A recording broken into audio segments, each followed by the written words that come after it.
আসসালামু আলাইকুম। কেমন আছেন সবাই? নিশ্চয়ই ভালো আছেন। এফএমই স্কুল চ্যানেলের পক্ষ থেকে আরও একবার স্বাগত জানাচ্ছি। আমি Farhad Mia, junior instructor electronics, Shariatpur polytechnic institute. Viewers, আমাদের আজকে আলোচ্য বিষয় হচ্ছে গ্রাফিক্স ডিজাইনের, বিশেষ করে ফটোশপের ডাবল এক্সপোজার নিয়ে আমি আলোচনা করব। আপনারা দেখেছেন গত কিছুদিন আগে আমি একটি ভিডিও দিয়েছিলাম গ্রাফিক ডিজাইন সম্পর্কে। আমরা এখন থেকে আমাদের এই চ্যানেলে গ্রাফিক ডিজাইন সংক্রান্ত ভিডিও আপলোড করব, বিশেষ করে ফটোশপ এবং ইলাস্ট্রেটর এই দুটোর সাহায্যে কিভাবে ডিজাইন করা হয়, তো সেগুলো আমরা দেখব। তো সেক্ষেত্রে আমরা প্রথমে আজকে যে টপিকটি নিয়ে আলোচনা করব সেটা হচ্ছে ডাবল এক্সপোজার। ডাবল এক্সপোজার হচ্ছে এমন একটি বিষয় যেখানে একটি মডেলের ছবির মধ্যে একটি ব্যাকগ্রাউন্ড বা যে কোনো একটি ইমেজকে করে দেওয়া যায়। তো আমরা সেটি আজকে করে দেখাবো যে কিভাবে করতে হয়। তো সেক্ষেত্রে আমাদের এই জন্য যে কাজটি করতে হবে, আমরা যে মডেলটিকে বা নিয়ে কাজ করব সেই মডেলটি এবং একটি ব্যাকগ্রাউন্ডের ছবি নিতে হবে। আমরা এখান থেকে দুটো ছবি, একটি পাহাড়ে একটি ছবি নিয়েছি, এটাকে আমরা ব্যাকগ্রাউন্ডে দেব। আরেকটা হচ্ছে আমাদের মডেলের এখানে দিয়েছি। আমাদের মডেলের যে ছবিটি দেওয়া আছে সেখানে আসলে পিছনে একটি ব্যাকগ্রাউন্ড আছে। তো আমরা ব্যাকগ্রাউন্ড রিমুভ করার জন্য যে কাজটি করব সেটি হচ্ছে প্রথমে আমরা এটাকে সিলেক্ট করব। তো সিলেক্ট করার জন্য এখানে বিভিন্ন অপশন আছে। এখানে আমরা দেখতে পাচ্ছি মুভ টুল আছে, এরপরে সিলেকশন টুল কয়েকটি আছে। এর মধ্যে একটা আছে কুইক সিলেকশন টুল।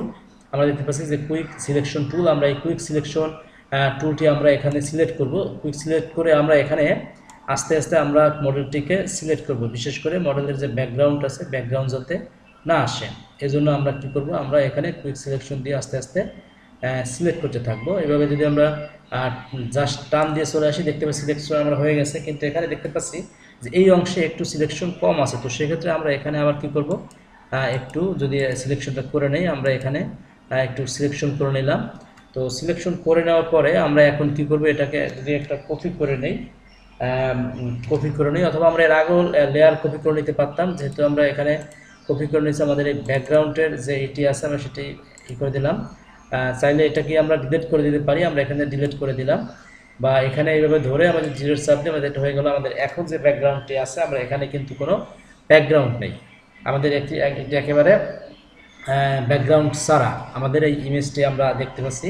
আমরা চাইলে একটি ব্যাকগ্রাউন্ড একটি কালার দিয়ে দিতে পারি। যদি আমরা ব্যাকগ্রাউন্ড একটি কালার দিয়ে দিই, তো সেক্ষেত্রে আমরা যেটি করতে পারি সেটি হচ্ছে আমরা একটি কালার দিয়ে দিতে পারি। আমরা কালার দিয়ে দিলাম। তো সেই না, কালার দিলাম না, আমরা এইভাবে রাখলাম। এখন আমরা এই ছবিটিকে কাজ করবো, এটা হচ্ছে ডিস্যাচুরেট করবো। তো এখানে ইমেজে এসে অ্যাডজাস্টমেন্টে এসে একটা কাজ করতে হবে যে ডিস্যাচুরেট। তো তাইলে আমাদের পিকচারটি একটু অন্যরকম হয়ে গেল। এখন যে কাজটি করতে হবে সেটি হচ্ছে আমাদের যে ছবিটি ছিল এখানে, এই ছবিটি বিশেষ করে যেটা আমরা ব্যাকগ্রাউন্ডে দেবো, আমরা যদি এটা এখানে মুভ টুলে সিলেক্ট করে মুভ টুলের সাহায্যে কী করবো, আমরা এখানে টান দিয়ে ধরে এখানে রাখবো। রাখার পরে ওইটা আসার পরে এখানে ছেড়ে দেবো। তো ছেড়ে দেওয়ার পরে আমরা কিন্তু আমাদের ব্যাকগ্রাউন্ডে ওই ছবিটি চলে আসছে। এখন আমরা ব্যাকগ্রাউন্ডে এই ছবিটি চলে আসার কারণে আমরা যদি এখানে একটা কাজ করতে পারি, একটু অপাসিটি কমায় নেই। বিশেষ করে এই যে লেয়ার 2 যেটি হয়েছে, এই লেয়ারের অপাসিটি কমালে আমরা দেখতে পাবো যে আসলে আমাদের এখানে মডেলটিকে দেখতে পাচ্ছি। আমরা কিন্তু মডেলটি দেখতে পাচ্ছি। আমরা চাইলে এখান থেকে এটিকে সরিয়ে বা কোন জায়গায় আমরা রাখতে চাই এটি আমরা করতে পারি। তো আরেকটা বিষয় হচ্ছে, আমরা যদি চাই এটাকে আবার উল্টা দিক থেকে করতে পারবো। জাস্ট যদি আমরা কন্ট্রোল টি দেই তাহলে আমাদের সিলেক্ট হয়ে যাবে। সিলেক্ট হলে আমরা যখন রাইট বাটনে ক্লিক করি তাহলে ফ্লিপ হরিজন্টাল, অর্থাৎ আমাদের একটি পাহাড়টি উল্টে গেলে আমরা জাস্ট এখানে এইভাবে একটি এরকম করতে পারি। তো আমরা জাস্ট এরকম যদি করে রাখি, তো করে রাখার পরে এখন যে কাজটি করতে হবে সেটি হচ্ছে আমাদের লেয়ারকে সিলেক্ট করতে হবে। লেয়ার 1 আমরা দেখতে পাচ্ছি, লেয়ার 1 সিলেক্ট করার ক্ষেত্রে এখানে কন্ট্রোল চেপে সিলেক্ট করতে হবে। যদি আমরা এটা সিলেক্ট করার আগে যে কাজটি করবো, এটাকে আমরা অপাসিটি যে কমানো ছিল অপাসিটি আমরা বাড়ায় দেই, অপাসিটি বাড়িয়ে দিলাম। এখন কিন্তু আমাদের এখানে যে পরিস্থিতি হয়েছে সেটা কিন্তু আমাদের এখানে আবার টিকমার্কটা উঠে নিতে হবে। টিকমার্ক আমরা দিয়ে দিলাম। এবার আমরা লেয়ারটি সিলেক্ট করবো। এবার আমরা কী করবো, কন্ট্রোল চেপে এটাকে সিলেক্ট করি। তো সেক্ষেত্রে এটা কিন্তু সিলেক্ট হয়ে যাবে, আমরা দেখতে পাচ্ছি। এরপরে আমরা এখানে কী করবো, একটি ক্লিপিং মাস্ক করে দেবো। অল্টার এইভাবে দিয়ে দিলে আমরা ক্লিপিং মার্কস আমাদের কিন্তু এখন আমরা দেখতে পাচ্ছি যে আমাদের যে মডেলটি আছে, মডেলটির আকৃতিতে আমাদের পুরোপুরি যে পাহাড়টি আছে সে পাহাড়টি দেখা যাচ্ছে। আমরা চাইলে এখন এটার অপাসিটি কমায় নিতে পারি। এটা যদি অপাসিটি একটু কমায় নেই, তাইলে মডেলও দেখা যাবে, প্লাস ওই ব্যাকগ্রাউন্ড দৃশ্যও দেখা যাবে। আমরা যদি বাড়িয়ে নেই, আমার ইচ্ছা মতো করে আমি যেরকম খুশি করতে পারি। আমি যদি এখানে অপাসিটি বাড়াই তাহলে আমার কি হবে, আমার পর্বতের চিহ্নটি সুন্দর করে আসবে। আমি যদি অপাসিটি আরও কমিয়ে দেই তাইলে কিন্তু আমার ওই মডেলটা হবে। তো সেক্ষেত্রে আমি এখানে অপাসিটি করে দেব, ফুলে দিয়ে রাখলাম। এখন একটি কাজ আমরা করতে পারি। এখন হচ্ছে আমরা যে মডেলটি ছিল, মডেলটি ফেস চেনা যাচ্ছে না আসলে কার সে কি কাজ করেছি। আমরা যদি চাই এখানে ফেসটাকে আমরা ক্লিয়ার করে দিতে পারি। তো এর জন্য যে কাজটি করব সেটা থেকে আমরা এটা কাজ করবো, একটা নতুন ক্লিপিং মাস্ক নিয়ে নেব। আমরা এই যে এখান থেকে এটাকে সিলেক্ট করে কি করব, আমাদের এখানে যে রিফাইন এজ আছে আমরা এখানে ক্লিক করলাম। ক্লিক করার পরে আমাদের এখানে যে কালো থাকার কারণে কালো দিয়ে ব্যাকগ্রাউন্ড কালো চলে আসলো। আমরা এখানে এই যে কি করলাম, এখানে চাইলে এটা দেখে নিতে পারি, কম বেশি করতে পারি যে স্মুথ স্মুথ আছে, এখানে ফেদার আছে, এরপরে অন্য আছে। আমরা এখানে ফেদার 0.5 দিয়ে রাখবো।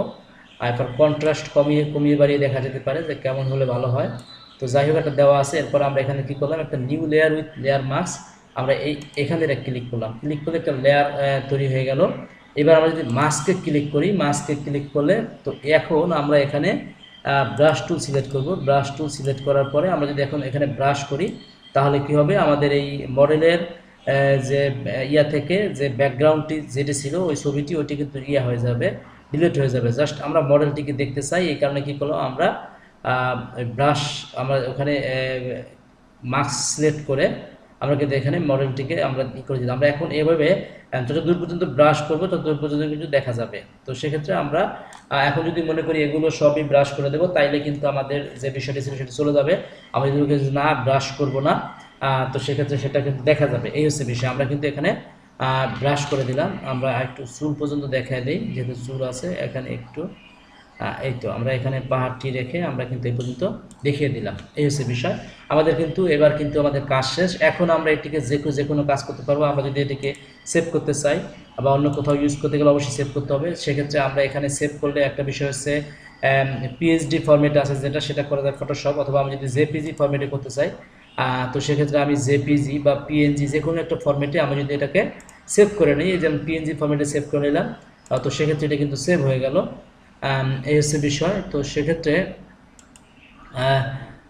এটা কিন্তু একটা হচ্ছে সেভ সেভ হয়ে গেল পিএনজি ফরম্যাটে, বা আমি এখন এটা যে কোনো জায়গায় ব্যবহার করতে পারবো। আমার এখানে ব্যাকগ্রাউন্ডে কিন্তু কোনো কালার নেই, পিএনজি ফরম্যাটে আছে। তো ভিউয়ার্স, আশা করি ভিডিওটি ভালো লাগবে। আপনারা যারা ফটোশপের কাজ শিখতেছেন বা ফটোশপের কাজ শিখছেন বা গ্রাফিক ডিজাইনের কাজ করতেছেন, আপনারা যদি কখনো এই বিষয়ে এই বিষয়ে যদি আপনাদের সমস্যা মনে হয় তাহলে আপনারা এই ডাবল এক্সপোজারের ভিডিওটি দেখতে পারেন। আমার জানা মতে ডাবল এক্সপোজার নিয়ে বাংলায় কোনো ভিডিও তৈরি করা নেই। তো সেক্ষেত্রে এই ডাবল এক্সপোজার আমাদের বিভিন্ন সময় কাজে লাগে গ্রাফিক ডিজাইনের ক্ষেত্রে। তো সেক্ষেত্রে আপনারা এইটি আপনারা ব্যবহার করতে পারেন। এইভাবে যদি কাজ করেন তো আশা করি আপনাদের কাজে লাগবে। আপনারা যদি কোনো কারণে এই বিষয়টি বুঝতে কোনো অসুবিধা হয় তাহলে অবশ্যই কমেন্টস করবেন। কমেন্টস করলে আমি সেক্ষেত্রে অবশ্যই রিপ্লাই দেবো বা অন্য কোনো ভিডিও তৈরি করে জানিয়ে দেবো। ভিডিওটি ভালো লাগলে অবশ্যই লাইক, কমেন্ট এবং শেয়ার করবেন। ইতিমধ্যে যারা আমার এই চ্যানেলটি সাবস্ক্রাইব করেছে তাদের সকলকে ধন্যবাদ। যারা এখনও সাবস্ক্রাইব করেননি আশা করি সাবস্ক্রাইব করবেন। সকলে ভালো থাকবেন, সুস্থ থাকবেন, নিরাপদে থাকবেন এই প্রত্যাশায় আজকের মতো বিদায় নিচ্ছি। আল্লাহ হাফেজ।